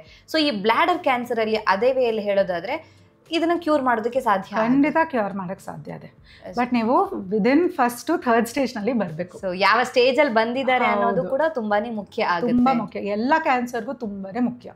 Stage is very very very important in cancer. ಅದಕ್ಕೆ ನಾವು ಎಷ್ಟು ಅವೇರ್ನೆಸ್ ಮಾಡ್ತೀವಿ, ಇಷ್ಟು ಹೇಳ್ತೀವಿ, ಫಸ್ಟ್ನಲ್ಲೇ ಸಿಂಪ್ಟಮ್ಸ್ ಬರುವಾಗನೇ ಬರ್ರಿ ಹಾಸ್ಪಿಟಲ್ಗೆ ಅಂತ ಹೇಳ್ತೀವಿ. So that 1st stage 2nd ಸ್ಟೇಜ್ನಲ್ಲಿ ಡಯಾಗ್ನೋಸ್ ಮಾಡಿದ್ರೆ ಟ್ರೀಟ್ಮೆಂಟ್ ಈಸಿ ಆಗಿರುತ್ತೆ. ಅಷ್ಟು ಫೈನಾನ್ಸಸ್ನೂ ಆಗಲ್ಲ, ಅಷ್ಟು ಕಷ್ಟನೂ ಪಡೋದು ಬೇಕಾಗಿಲ್ಲ, ಈಸಿಯಾಗಿ ಟ್ರೀಟ್ಮೆಂಟ್ ಮುಗಿಯುತ್ತೆ. ನೀವು ಎಷ್ಟು ಲೇಟ್ ಮಾಡ್ತೀರಾ ಅಷ್ಟು ಟ್ರೀಟ್ಮೆಂಟ್ ಕಾಂಪ್ಲೆಕ್ಸಿಟಿ ಜಾಸ್ತಿ ಹೌದು, ಅಷ್ಟು ಕಷ್ಟ ಆಗ್ತಾ ಹೋಗುತ್ತೆ ಅಂತ. ಟ್ರೀಟ್ಮೆಂಟ್ ಆದ್ಮೇಲೆ ಎಷ್ಟು ಹುಷಾರಾಗಿರ್ಬೇಕಾಗುತ್ತೆ ಪೇಷಂಟ್ ಅಂತ, ಅಂದ್ರೆ ಯಾವೆಲ್ಲ ಪ್ರಿಕಾಷನ್ಸ್ ಅನ್ನ ಆಮೇಲೆ ತಗೋಬೇಕಾಗುತ್ತೆ ಅಂತ? ಸೊ ಫಸ್ಟು ಖಂಡಿತ ಸ್ಮೋಕಿಂಗ್ ನಿಲ್ಲಿಸಲೇಬೇಕು. ಏನು ನಿಮ್ಮದು ರಿಸ್ಕ್ ಫ್ಯಾಕ್ಟರ್ ಇದೆ ಅದು ಅವಾಯ್ಡ್ ಮಾಡಲೇಬೇಕು. ದೇರ್ ಇಸ್ ನೋ 1 ಸಿಗರೆಟ್ ತೊಗೋಬೋದಾ, ಹಾಫ್ ಸಿಗರೆಟ್ ತೊಗೋಬೋದಾ, ಇಲ್ಲ ಮೇಡಮ್ ನಾವು ಬಿಡಕ್ಕೆ ಟ್ರೈ ಮಾಡ್ತಾ ಇದ್ದೀವಿ, ಬಿಡೋಕ್ಕಾಗ್ತಾ ಇಲ್ಲ. They are all excuses. ಈಗ ತುಂಬ ಹಾಸ್ಪಿಟಲ್ಸ್ ಇನ್ಕ್ಲೂಡಿಂಗ್ ನಮ್ಮ ನಾರಾಯಣನಲ್ಲಿ ಟೊಬ್ಯಾಕೋ ಸೆಸೇಷನ್ ಕ್ಲಿನಿಕ್ನೇ ಇದೆ. ಅವರು ಸೈಕಾಲಜಿಸ್ಟು ಸೈಕೈಟ್ರಿಸ್ಟ್ ನಿಮ್ಮ ಜೊತೆ ಕೂತ್ಕೊಂಡು ಡಿಅಡಿಕ್ಷನ್ ಮಾಡ್ತಾರೆ. ಸೊ ಕೌನ್ಸಿಲಿಂಗ್ನೂ ಇರುತ್ತೆ. So it is a process. ನೀವು ಅದಕ್ಕೆ ಕಮಿಟ್ಮೆಂಟ್ ಕೊಡಬೇಕು. First and foremost risk factor mitigation ಅಂತೀವಿ, ಅಂದರೆ ಸ್ಮೋಕಿಂಗು, ಆಲ್ಕೋಹಾಲು ನೀವು ಬಿಡಲೇಬೇಕು. ಸೆಕೆಂಡ್, ಸ್ಪೆಷಲ್ ಡಯಟ್ರಿ ಚೇಂಜಸ್ ಏನು ಮಾಡೋದು ಬೇಕಾಗಿಲ್ಲ. ಅಂದ್ರೆ ಫುಡ್ಗೂ ಇದಕ್ಕೂ ಕನೆಕ್ಷನ್ ಇಲ್ಲ. ಬಟ್ ಇನ್ ಜನರಲ್ ಆಬ್ವಿಯಸ್ಲಿ ನಾವು ಹೆಲ್ದಿ ಪ್ರಾಕ್ಟೀಸಸ್ ಅಡಾಪ್ಟ್ ಮಾಡಬೇಕು. ಸುಮ್ಮನೆ ಫ್ರೈಡ್ ಫುಡು, ಪ್ರಾಸೆಸ್ಡ್ ಫುಡ್ ಎಲ್ಲ ತಿನ್ನಬಾರ್ದು, ರೆಸ್ಟ್ರಿಕ್ಟ್ ಮಾಡ್ಕೋಬೇಕು. ಹೆಲ್ದಿ ಫುಡ್ ತಿನ್ನಬೇಕು, ಫ್ರೆಶ್ ಫುಡ್ ತಿನ್ನಬೇಕು. ಸ್ವಲ್ಪ ಡಯಟ್ನಲ್ಲಿ ಪ್ರೋಟೀನ್ ಮೇಂಟೈನ್ ಮಾಡ್ಕೋಬೇಕು. ಬರೀ ಯಾವ ಥರ ಫುಡ್ಡು ಪ್ರೋಟೀನ್ ಅಂದರೆ ವೆಜಿಟೇರಿಯನ್ನಲ್ಲಿ ಸೋಯಾ ಇದೆ, ಪನ್ನೀರ್ ಇದೆ, ಟೋಫು ಇದೆ, ಎಲ್ಲ ಕಾಳು, ಮೊಳೆಕಾಳು, ದಾಲು, ರಾಜ್ಮಾ, ಚೋಳ ಅದೆಲ್ಲ ಇದೆ. ನಾನ್ ವೆಜ್ನಲ್ಲಿ ಎಗ್ಸ್ ಇದೆ, ಚಿಕನ್ ಇದೆ, ಫಿಶ್ ಇದೆ. So these are all protein rich food. ಈಗ ನಾವು ಯೂಟ್ಯೂಬ್ನಲ್ಲಿ ಪ್ರೋಟೀನ್ ಅಂತ ಒತ್ತಿದ್ರೇನೆ you will get so many options, recipes. ಮನೆಯಲ್ಲೇ ಪ್ರೋಟೀನ್ ಮಿಕ್ಸ್ ಮಾಡ್ಕೋಬೋದು, ಎಲ್ಲ ಡ್ರೈ ಫ್ರೂಟ್ಸು ಮತ್ತು ಕಾಳು, ಕಡಲೆ ಬೀಜದು, you can just make a health mix and use that. So ಒಂದು ನಾವು ಹೆಲ್ದಿ ಫುಡ್ ಪ್ರೋಟೀನ್ ರಿಚ್ ಹೇಳ್ತೀವಿ, ಅದು ಬೇಕಾಗತ್ತೆ ಟು ಮೇಂಟೈನ್ ಹೆಲ್ತ್. ಮೂರನೇದು ಫುಡ್ ರೆಸ್ಟ್ರಿಕ್ಷನ್ಸ್ ಅಂತ ನೋಡಿದ್ರೆ not for cancer specific, but sugar, BP, ಯಾಕಂದ್ರೆ ಈ ತರ ಕಾಯಿಲೆ ಎಲ್ಲ ಎಲ್ಡರ್ಲಿ ಏಜ್ಗೆ ಬರೋದು. ಅವ್ರಿಗೆ ಆಲ್ರೆಡಿ ಶುಗರ್ ಇರ್ಬೋದು, BP ಇರ್ಬೋದು, ಹಾರ್ಟ್ ಮೇಲೆ ತೊಂದರೆ ಇರ್ಬೋದು. ಸೊ ಅದರಿಂದ ಉಪ್ಪು, ಸಕ್ಕರೆ ಎಲ್ಲ ನೋಡಿಕೊಂಡು ತಿನ್ನಬೇಕು. ಸೊ ರೆಸ್ಟ್ರಿಕ್ಷನ್ಸ್ ಅದರಿಂದ ಬರುತ್ತೆ, ಬರೀ ಕ್ಯಾನ್ಸರಿಂದ ಇಲ್ಲ. ಎಕ್ಸಸೈಸ್ ಮಾಡಲೇಬೇಕು. ಎಷ್ಟು ಬೇಗ ಎಕ್ಸಸೈಸ್ ಮಾಡ್ತೀರಾ ಅಷ್ಟು ಒಳ್ಳೆಯದು. ಸೊ ನಾವು ಎಕ್ಸಸೈಸ್ ಅಂದರೆ ಬರೀ ವಾಕಿಂಗ್ ಇಲ್ಲ, ಜಸ್ಟ್ ಓವರ್ ಆಲ್ ನಾವು ಏನು ಹೇಳ್ತೀವಿ ಮೊಬಿಲಿಟಿ, ಫಂಕ್ಷನಲ್ ಟ್ರೈನಿಂಗ್ ಅದೆಲ್ಲ ಮಾಡಿದರೆ ನಿಮ್ಮದು ಮಸಲು, ಬೋನ್ ಹೆಲ್ತ್ ಪ್ರಿಸರ್ವ್ಡ್ ಇರುತ್ತೆ. ಸೊ ನಾವು ನಿಮ್ಮದು ಒಂದು ದೊಡ್ಡ ಸರ್ಜರಿ ಮಾಡಬೇಕಿದ್ರೆ, ಕೀಮೋಥೆರಪಿ ಎಲ್ಲ ತೊಗೊಳ್ಬೇಕಿದ್ರೆ ಅದು ಸ್ಟ್ರೆಂತ್ ಇರುತ್ತೆ ನಮ್ದ್ರಲ್ಲಿ. ಸೊ ಈಗ ನಾವು ನೋಡ್ತೀವಲ್ಲ, ಹಳ್ಳಿಯಿಂದ ಯಾರು ಬರ್ತಾರೆ, ಅವರು ವ್ಯವಸಾಯ ಮಾಡ್ತಾರೆ, ಫುಲ್ ಡೇ ಅವರು ಫೀಲ್ಡ್ನಲ್ಲಿ ಕೆಲಸ ಮಾಡ್ತಾರೆ. ಅವರು ಎಷ್ಟು ನೋಡೋಕ್ಕೆ ಕಡ್ಡಿ ಥರ ಇರ್ತಾರೆ, ಬಟ್ ಎಷ್ಟು ಫಿಟ್ ಇರ್ತಾರೆ. ದೇ ಆರ್ ಎಕ್ಸ್ಟ್ರೀಮ್ಲಿ ಫಿಟ್, ಯಾಕಂದರೆ ಅವ್ರದ್ದು ಫುಲ್ ಡೇ ಅವರು ಆಕ್ಟಿವ್ ಇರ್ತಾರೆ. ಅದಕ್ಕೆ ಸೊ ಮಾಡ್ತಾ ಇರ್ತಾರೆ. So they are very healthy. ಈಗ ಹೆಲ್ತ್ ನಾವು ಪ್ರಿಸರ್ವ್ ಮಾಡ್ಕೋಬೇಕು, irrespective of cancer diagnosis treatment. So ಆ ಥರ ಒಂದು ಆಕ್ಟಿವಿಟಿ ಇರಬೇಕು. ನಾವು ಡಯಟ್ ಚೇಂಜ್ ಮಾಡ್ಕೋಬೇಕು, ರಿಸ್ಕ್ ಫ್ಯಾಕ್ಟರ್ಸ್ ಎಲ್ಲ ಕಡಿಮೆ ಮಾಡ್ಕೋಬೇಕು. ಸೊ ಎಕ್ಸಸೈಸ್ ಮಾಡೋದು, ಯೋಗ ಮಾಡೋದು ತುಂಬಾನೇ ಹೆಲ್ಪ್ ಆಗುತ್ತೆ ಅಂತ. ಹೌದು. ಪ್ರಾಣಾಯಾಮದಿಂದನೂ ಲಂಗ್ ಫಂಕ್ಷನ್ ಚೆನ್ನಾಗಿರುತ್ತೆ. ಲಂಗ್ ಫಂಕ್ಷನ್ ಚೆನ್ನಾಗಿದ್ರೆ ಆನೆಸ್ಥೀಸಿಯಾ ಎಲ್ಲ ಆನಸ್ಥೀಸಿಯಾ ಪ್ರೊಸೀಜರು ಸರ್ಜರಿ ಎಲ್ಲ ಈಸಿ ಆಗಿಬಿಡುತ್ತೆ. ನಾವು ಗೊತ್ತಿಲ್ಲ ನೀವು ಯಾವಾಗಲೂ ಅಡ್ಮಿಟ್ ಆಗಿದ್ದೀರಾ ಇಲ್ಲೋ ಅಂತ ಗೊತ್ತಿಲ್ಲ, ಬಟ್ ನಾವು ಅಡ್ಮಿಷನ್ ಪೇಷಂಟ್ಸ್ಗೆ ಒಂದು ಊದೋದು ಬಾಲ್ ಥರ ಕೊಡ್ತೀವಿ, ಸ್ಪೈರೋಮೀಟರ್ ಅಂತೀವಿ, ಇನ್ಸೆಂಟಿವ್ ಸ್ಪೈರೋಮೀಟರು. ಬಾಲ್ನ ನೀವು ಬ್ರೀದ್ ಇನ್ ಮಾಡಿ ಆ ಬಾಲ್ನ ಎಕ್ಸಸೈಸ್ ಮಾಡಬೇಕು. Okay. So it's basically like ಒಂದು ಬಾಯಿನಲ್ಲಿ ಇಟ್ಕೊಂಡು ನೀವು ಚೆನ್ನಾಗಿ ಉಸಿರು ತಗೋಬೇಕು. ಸೊ ಅದು ಪವರ್ ನೋಡಿಕೊಂಡು ಒಂದು ಬಾಲ್ ಮೇಲೆ ಹೋಗುತ್ತಾ ಇಲ್ಲ ಎರಡನೇ ಬಾಲ್ ಮೇಲೆ ಹೋಗುತ್ತಾ ಇಲ್ಲ ಆಲ್ 3 ಬಾಲ್ಸ್ ಮೇಲೆ ಹೋಗುತ್ತಾ ಅಂತ ನೋಡ್ತೀವಿ. ಯಾರು ಅಡ್ಮಿಟ್ ಇದ್ದಾರ ಎಲ್ಲರಿಗೂ ಅದು ಕೊಡ್ತೀವಿ. This is because breathing is so important for cardiovascular health. So ಅದಕ್ಕೆ ನಾವು ಕೊಡ್ತೀವಿ. ಸೊ ಅದನ್ನ ನೀವು ಪ್ರಾಣಾಯಾಮದಿಂದನೂ ಮಾಡ್ಕೋಬಹುದು, ಯೋಗದಿಂದನೂ ಮಾಡ್ಕೋಬಹುದು. ಮೂತ್ರಕೋಶದ ಆರೋಗ್ಯಕ್ಕೆ ನಾವು ನೀರು ಕುಡಿಯೋದು ಎಷ್ಟು ಹೆಲ್ಪ್ ಆಗುತ್ತೆ? ನೀರು ಕುಡಿಯೋದು ಒಳ್ಳೆಯದು, ಅನ್ಲೆಸ್ ನಿಮಗೆ ಏನೋ ಡಾಕ್ಟರ್ ಸ್ಪೆಸಿಫಿಕ್ ಆಗಿ ನೀರು ಕುಡಿಬೇಡಿ ಅಂತ ಹೇಳಿದ್ರೆ ಬೇರೆ. But 2 to 2.5 litres minimum every day ನಾವು ನೀರು ದಿನಕ್ಕೆ ಕುಡಿಬೇಕು ಅಂತ. ಸೊ ಅದು ಬ್ಲಾಡರ್ ಕ್ಯಾನ್ಸರ್ದು ಏನೋ ಸಂಬಂಧ ಇಲ್ಲ. ನಾನು ಜಾಸ್ತಿ ನೀರು ಕುಡಿದ್ರೆ ನನ್ನ ಬ್ಲಾಡರ್ ಕ್ಯಾನ್ಸರ್ ರಿಸ್ಕ್ ಕಡಿಮೆ ಆಗುತ್ತೆ ಅಂತ ಅನ್ಕೋಬೇಡು.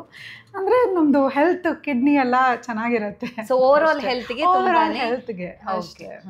ಈಗ ಬ್ಲಾಡರ್ ಕ್ಯಾನ್ಸರ್ ಬಂತು ಅಂದಾಗ ನೀವು ಟ್ರೀಟ್ಮೆಂಟ್ ಬಗ್ಗೆ ಹೇಳಿದ್ರಿ, ಫಸ್ಟ್ ಆಪರೇಷನ್ ಆಗಿರುತ್ತೆ, ಗೆಡ್ಡೆ ತೆಗಿತಾರೆ, ಅಥವಾ ನೆಕ್ಸ್ಟಿಗೆ ಥೆರಪೀಸ್ ಇರುತ್ತೆ ಅಂತ. ಕೆಲವ್ರು ಅನ್ಕೋತಾರೆ ನನಗೆ ಬ್ಲಾಡರ್ ಕ್ಯಾನ್ಸರ್ ಒಂದ್ ವೇಳೆ ಬಂತು ಅಂತ ಹೇಳಿದ್ರೆ ಬ್ಲಾಡರ್ನೇ ತೆಗಿತಾರ ಅಂತ, ಆ ಥರ ಏನಾದರೂ ಇರುತ್ತೆ? ಹೌದು, ಅದು ಆ್ಯಕ್ಚುಲಿ ಸೊ 2 ಪಾರ್ಟ್ಸ್ನಲ್ಲಿ ನಾನು ಇದು ಎಕ್ಸ್ಪ್ಲೇನ್ ಮಾಡೋಕ್ಕೆ ಟ್ರೈ ಮಾಡ್ತೀನಿ. ಒಂದು ಸ್ಟ್ಯಾಂಡರ್ಡ್ ಆಫ್ ಕೇರ್ ಏನು, ಸ್ಟ್ಯಾಂಡರ್ಡ್ ಆಫ್ ಕೇರ್ ಅಂದರೆ what is the current best treatment ಅಂತ. ಓಕೆ, ಈಗ ಕರೆಂಟ್ ಬೆಸ್ಟ್ ಟ್ರೀಟ್ಮೆಂಟ್ ಅಂದರೆ ಅದನ್ನ ಗಡ್ಡೆನ ನಾವು ತೆಗಿಬೇಕು. ಬ್ಲಾಡರ್ ಸರ್ಜರಿನಲ್ಲಿ ಬರೀ ಗಡ್ಡೆ ತೆಗಿಯೋಕ್ಕಾಗೋದಿಲ್ಲ, ಅದು ನಾವು ಪೂರ್ತಿ ಬ್ಲಾಡರ್ ತೆಗಿಲೇಬೇಕು. ಹೌದು. ಸೊ ಸಮ್ ಟೈಮ್ಸ್ ಏನು ಮಾಡ್ತಾರೆ ಅವರು, ಕೆಲವುದು ಒಂದು ಬ್ಲಾಡರ್ ಅಂತ ಒಂದು ಬ್ಯಾಗ್ ಥರ ಇರುತ್ತೆ. ಸೊ ಒಂದೇ ಕಡೆ ಇದೆ ಅಂದರೆ ಅವರು ಪಾರ್ಷಿಯಲ್ ಸಿಸ್ಟೆಕ್ಟಮಿ ಮಾಡ್ತಾರೆ, ಅಂದರೆ ಪೂರ್ತಿ ತೆಗಿಯೋದಿಲ್ಲ, ಅರ್ಧ ತೆಗಿತಾರೆ. But bladder is cut. Okay, but ಕೆಲವು ಟೈಮ್ ಆ ಲೊಕೇಶನ್ ಹಂಗಿರುತ್ತೆ, ಇಲ್ಲ ಟ್ಯೂಮರ್ ಅಷ್ಟು ದೊಡ್ಡದಿರುತ್ತೆ, ಅವರು ಬರೀ ಹಾಫ್ ತೆಗಿಯೋಕ್ಕಾಗೋದಿಲ್ಲ, ಅವರು ಪೂರ್ತಿನೇ ತೆಗಿಬೇಕು. ಹಾಗಿದ್ರೆ ಅವ್ರು ಪೂರ್ತಿ ತೆಗಿತಾರೆ. ಮತ್ತು ಒಳಗಡೆಯಿಂದ ಇನ್ನೊಂದು ನಿಯೋ ಬ್ಲಾಡರ್ ಅಂತೀವಿ, ಹೊಸ ಬ್ಲಾಡರ್ನ ಅವರು ಆ ಥರ ಕನ್ಸ್ಟ್ರಕ್ಟ್ ಮಾಡ್ತಾರೆ. ನಮ್ಮದು ಹೊಟ್ಟೆ ತಗೊಂಡು they will construct it. So ಅದರಲ್ಲಿ ಈಗ ಬ್ಲಾಡರ್ ತೆಗೆದ್ರೆ ಬದುಕಕ್ಕಾಗತ್ತ? ಹೌದು, ಆಗುತ್ತೆ. ಯಾಕಂತ ಹೇಳಿದ್ರೆ ಮೂತ್ರಕೋಶನೇ ತೆಗಿತಾರೆ ಅಂದಾಗ ಈಗ ನಿಮಗೆ ಅದ್ರದ್ದು ಮೆಡಿಕಲ್ ಟರ್ಮ್ ಗೊತ್ತಿರುತ್ತೆ, ಆದ್ರೆ ಆಸ್ ಅ ಕಾಮನ್ ಪರ್ಸನ್ ಆಗಿ ನಮಗೆ ಆಶ್ಚರ್ಯ ಆಗುತ್ತೆ, ಏನ್ ಮೂತ್ರಕೋಶನ ತೆಗೆದು ಬಿಟ್ಟು ನಮ್ಮ ಅಂದ್ರೆ ಮಾಡಕ್ 2 ಆಪ್ಷನ್ಸ್ ಇರುತ್ತೆ. ಒಂದು, ಅವರು ಹೊಟ್ಟೆ ಅಂದ್ರೆ ಸ್ಕಿನ್ ಒಳಗಡೆನೆ ಒಂಥರ ಟ್ಯೂಬ್ ತರ ಮಾಡ್ತಾರೆ, ಚಾನಲು. ಸೊ ನಾವು ಬ್ಯಾಗ್ ಅಟ್ಯಾಚ್ ಮಾಡ್ಕೋಬೇಕು. ಆ ಬ್ಯಾಗ್ನ ನಾವು ಪ್ಲಾಸ್ಟಿಕ್ ಬ್ಯಾಗ್ ತರ ಇರುತ್ತೆ, ಅದನ್ನ ನಾವು ಹೊಟ್ಟೆ ಹೊರಗಡೆ ಅಟ್ಯಾಚ್ ಮಾಡ್ತೀವಿ, ಅಲ್ಲಿಂದ ಯೂರಿನ್ ಬರ್ತಾ ಇರುತ್ತೆ. ಸೊ ಅದು ಹೊರಗಿರುತ್ತೆ ಲೈಫ್. ಹೌದು. ಸೊ ಅದು ಒಂದು ರೀತಿ ಟ್ರೀಟ್ಮೆಂಟು. ಇನ್ನೊಂದು, ಹೊಟ್ಟೆ ಒಳಗಡೆನೆ ಅವರು ಬ್ಲಾಡರ್ನ ರೀಕನ್ಸ್ಟ್ರಕ್ಟ್ ಮಾಡ್ತಾರೆ. ಅಂದ್ರೆ ನಮ್ದು ಹೊಟ್ಟೆ ಅಂತೂ ಒಂದು ಪಾರ್ಟ್ ಆಫ್ ಆರ್ ಇಂಟೆಸ್ಟೈನ್ ಅಂತ ಕೇಳಿದ್ರೆ ಐಲಿಯಮ್ ಅಂತ ಒಂದು ಇರುತ್ತೆ. ಸೊ ಅದನ್ನ ತೆಗೆದು ಒಂಥರ ಫಾಲ್ಸ್ ಬ್ಲಾಡರ್ ತರ ಮಾಡಿ ಯೂರಿನ್ ಟ್ಯೂಬ್ಸ್ನ ಅದಕ್ಕೆ ಕನೆಕ್ಷನ್ ಕೊಟ್ಟು ಆ ಥರ ಮಾಡ್ತಾರೆ ಒಳಗಡೆ. So that is second option. So ಇದು ಫಸ್ಟ್ ಸ್ಟೇಜ್ ಅಲ್ಲಿ ಈ ತರ ಮಾಡ್ತಾರೆ ಅಥವಾ ಅಡ್ವಾನ್ಸ್ ಸ್ಟೇಜ್ನೇ? ಫಸ್ಟ್ ಸ್ಟೇಜ್ ಇದ್ರೆ ಏನು ಮಾಡೋದು ಬೇಕಾಗಿಲ್ಲ, ಅದು ಸುಮ್ಮನೆ ಎಲ್ಲಾನು ಅಡ್ವಾನ್ಸ್ ಸ್ಟೇಜ್ ಅಲ್ಲಿ ಈ ತರದ್ದು ಮಾಡ್ಬೇಕಾಗಿ ಬರುತ್ತೆ ಅಂತ. ಯಾಕಂದ್ರೆ ಜೀವ ಉಳಿಸ್ಬೇಕು ಅಂದ್ರೆ ಏನಾದ್ರೂ ಒಂದ್ ದಾರಿನ ಹುಡುಕ್ಲೇಬೇಕಾಗುತ್ತೆ. ಬಟ್ ಇದನ್ನ ನಮ್ಗೆ ಒಂಥರ ವಿಚಿತ್ರ ಅನ್ಸುತ್ತೆ, ಬಟ್ ಆಕ್ಚುಲಿ ತುಂಬಾ ಪೇಷಂಟ್ಸ್ ಇದಾರೆ ಈ ತರ ಜೀವನ ಮಾಡ್ಕೋತಾ ಇದಾರೆ, ಏನು ತೊಂದ್ರೆ ಇಲ್ಲ, ಜೀವಕ್ಕೇನು ತೊಂದರೆ ಆಗೋದಿಲ್ಲ. 4th ಸ್ಟೇಜ್ ಅಲ್ಲಿ ಇದ್ರು ಪ್ರಾಣಕ್ಕೇನು ಅಪಾಯ ಇಲ್ವಾ ಅಂತ? ಇಲ್ಲ, ನಾವು ಈಗ ಸರ್ಜರಿ ಬಗ್ಗೆ ಮಾತಾಡ್ತಾ ಇದೀವಿ. ಸೊ ಸರ್ಜರಿ ನಾವು ಯಾವಾಗ ಮಾಡ್ತೀವಿ? ಸ್ಟೇಜ್ 2 ಸ್ಟೇಜ್ 3 ನಲ್ಲಿ. 4ನೇ ಸ್ಟೇಜ್ ನಲ್ಲಿ ಮಾಡೋದಿಲ್ಲ. ಈಗ ನಮ್ಗೆ ಈಗ ಡಾಕ್ಟರು ಪೇಷಂಟ್ನ ನೋಡ್ಬಿಟ್ಟು ಇಲ್ಲಪ್ಪ ಸರ್ಜರಿ ಮಾಡಕ್ ಆಗೋದಿಲ್ಲ, ಇಲ್ಲ ಸರ್ಜಿಕಲ್ ಫಿಟ್ನೆಸ್ ಇಲ್ಲ, ಇಲ್ಲ ಸರ್ಜರಿ ತುಂಬಾ ಕಾಂಪ್ಲಿಕೇಟೆಡ್ ಆಗ್ಬಿಡುತ್ತೆ, ಇಲ್ಲ ಪೇಷಂಟ್ದು ಒಂದು ವಿಷ್ ಇರುತ್ತೆ, ನನ್ಗೆ ಬ್ಲಾಡರ್ ಆಪರೇಷನ್ ಬೇಡ. ಸೊ ಸೆಕೆಂಡ್ ಆಪ್ಷನ್ ಏನು ಅಂತ, ನಾವು ಬ್ಲಾಡರ್ ಪ್ರೆಸರ್ವೇಷನ್ ಮಾಡ್ಬೋದು. ಬ್ಲಾಡರ್ ಪ್ರೆಸರ್ವೇಷನ್ ಅಂದರೆ ನಾವು ಕೀಮೋಥೆರಪಿ ಮತ್ತು ರೇಡಿಯೋಥೆರಪಿ ಎರಡು ಕೊಟ್ಟು ಆ ಕ್ಯಾನ್ಸರ್ನ ಕಂಟ್ರೋಲ್ ಮಾಡೋಕ್ಕೆ ಟ್ರೈ ಮಾಡ್ತೀವಿ. ಸೊ ಅದೊಂದು ಕೋರ್ಸ್ ಇದೆ, 6 weeks course, 5 weeks 6 weeks course ಇರುತ್ತೆ. ಅದು ಮುಗಿಸ್ಕೊಂಡು ನಾವು PET-CT ಇಲ್ಲ MRI ಮಾಡಿ ನೋಡ್ತೀವಿ ಎಷ್ಟು ಪರ್ಸೆಂಟೇಜ್ ಕ್ಯಾನ್ಸರ್ ಇನ್ನೂ ಉಳಿದಿದೆ ಅಂತ. ಅಕಸ್ಮಾತ್ ಎಲ್ಲ ಹೋಯ್ತು, 100% ರೆಸ್ಪಾನ್ಸ್ ಆಗಿದೆ ಅಂದರೆ we can keep the original bladder only. But ಅದು ಹೋಗಿಲ್ಲ ಇನ್ನೂ ಇದೆ ಅಂತ ಹೇಳಿದರೆ ಆವಾಗ ಸರ್ಜರಿ ಮಾಡಲೇಬೇಕು. ಸೊ ಮಾಡ್ತೀವಿ. ಓಕೆ, ಇದ್ರ ಬಗ್ಗೆ ಏನಾದರೂ ಬೇರೆ ತಪ್ಪು ಕಲ್ಪನೆಗಳಿದೆಯಾ ನಿಮಗೆ ಗೊತ್ತಿರೋ ಹಾಗೆ? ನನಗೇನೋ ಎಲ್ಲರೂ ತುಂಬ ಭಯ ಪಡ್ತಾರೆ. ನಾವು ಈಗ ಪೇಷಂಟ್ಗೆ ಕೇಳಿದ್ರೆ ಅವ್ರು ಹೇಳ್ತಾರೆ ಇಲ್ಲ ಮೇಡಮ್ ಈಗಲೇ ಬ್ಲೀಡಿಂಗ್ ಶುರು ಆಗಿದೆ ಅಂತ. ಬಟ್ ಕೇಳಿದ್ರೆ ಹೇಳ್ತಾರೆ ಹೌದು ಹೋದ ವರ್ಷವೂ 2 ಸತಿ ಆಯಿತು, ಈ ವರ್ಷನೂ 1 ಸತಿ ಆಯಿತು, ಈಗ ಜಾಸ್ತಿ ಆಗ್ತಾ ಇದೆ, 1 ತಿಂಗಳಿಂದ ಇಲ್ಲ 1 ವಾರದಿಂದ ಜಾಸ್ತಿ ಆಗ್ತಾ ಇದೆ. ಆವಾಗ ನಮ್ಗೆ ಅನ್ಸುತ್ತೆ ಯಾಕೆ ಅವರು 1 ವರ್ಷ ಮುಂಚೆನೆ ಬಂದಿಲ್ಲ ಅಂತ. ಅಂದ್ರೆ ಆ ಸಿಂಪ್ಟಮ್ಸ್ ನ ನೆಗ್ಲೆಕ್ಟ್ ಮಾಡ್ತಾರೆ. ಇನ್ನೊಂದು ಇದು ಬ್ಲಾಡರ್ ಕ್ಯಾನ್ಸರ್ ಜೊತೆ ಇಲ್ಲ, ಬಟ್ ಬ್ರೆಸ್ಟ್ ಕ್ಯಾನ್ಸರ್ ಜೊತೆ ತುಂಬಾ ನಾವು ನೋಡಿದೀವಿ. ಅವ್ರು ಏನು ಅನ್ಕೊಡ್ತಾರೆ, ಯಾರಿಗೂ ಹೇಳ್ಬಾರ್ದು ಒಂದು ಗಡ್ಡೆ ಬಂದಿದೆ ಬ್ರೆಸ್ಟ್ನಲ್ಲಿ, ಇಲ್ಲ ಕೆಳಗಡೆಯಿಂದ ಬ್ಲೀಡಿಂಗ್ ಬಂದರೆ ಯಾರಿಗೂ ಏನೋ ಹೇಳ್ಬಾರ್ದು, ಅದು ತಂತಾನೆ ಹೋಗುತ್ತೆ ಅಂತ ಅನ್ಕೋತಾರೆ ಅವರು. ಇಲ್ಲ ಅವ್ರಿಗೆ ಹಾಸ್ಪಿಟಲ್ ಬರೋದೇ ಭಯ ಆಗ್ಬಿಡತ್ತೆ, ಬಯೋಪ್ಸಿ ಮಾಡೋದೇ ಅಯ್ಯೋ ಬಯೋಪ್ಸಿ ಮಾಡಬೇಕಾ ಅಂತ ಅಷ್ಟು ಹೆದರ್ಕೋತಾರೆ ಅವರು.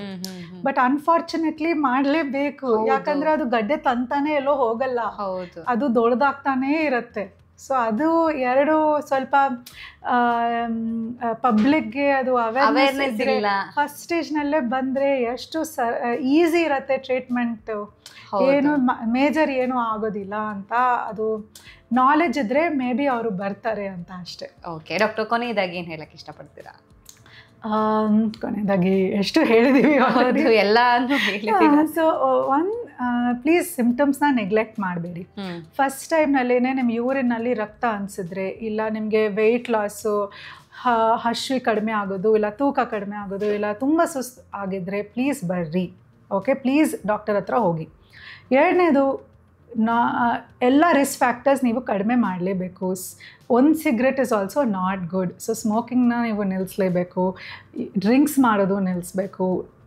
Healthy habits like exercising, good diet ಎಲ್ಲ ಸ್ವಲ್ಪ ಅಡಾಪ್ಟ್ ಮಾಡ್ಕೊಳ್ಳಿ.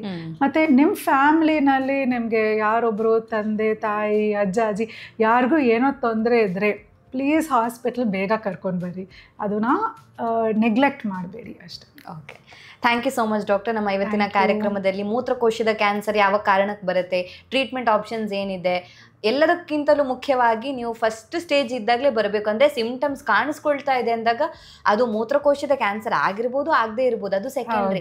ಆದರೆ ಆಸ್ಪತ್ರೆಗೆ ಬಂದು ತೋರಿಸ್ಕೋಬೇಕು ಏನಾಗಿದೆ ಅನ್ನೋದನ್ನ ಅಕ್ಯುರೇಟ್ ಆಗಿ ತಿಳ್ಕೊಳ್ಳೋದಕ್ಕೆ ಅನ್ನೋದು. So thank you so much ನಮ್ಮ ಕಾರ್ಯಕ್ರಮದಲ್ಲಿ ಭಾಗವಹಿಸಿದ್ದಕ್ಕೆ. ನಮ್ಮ ಇವತ್ತಿನ ಕಾರ್ಯಕ್ರಮದಲ್ಲಿ ಮೂತ್ರಕೋಶದ ಕ್ಯಾನ್ಸರ್ನ ಬಗ್ಗೆ ಹೆಚ್ಚಿನ ಮಾಹಿತಿಯನ್ನು ಡಾಕ್ಟರ್ ಇವತ್ತು ನಮಗೆ ತಿಳಿಸ್ಕೊಟ್ಟಿದ್ದಾರೆ. ಆರೋಗ್ಯಕ್ಕೆ ಸಂಬಂಧಿಸಿದಂಥ ಹೆಚ್ಚಿನ ವಿಡಿಯೋಗಳನ್ನು ನಮ್ಮ ವಿಜಯ ಕರ್ನಾಟಕ ಹೆಲ್ತ್ ಪೇಜ್ನಲ್ಲಿ ನೀವು ನೋಡಬಹುದು.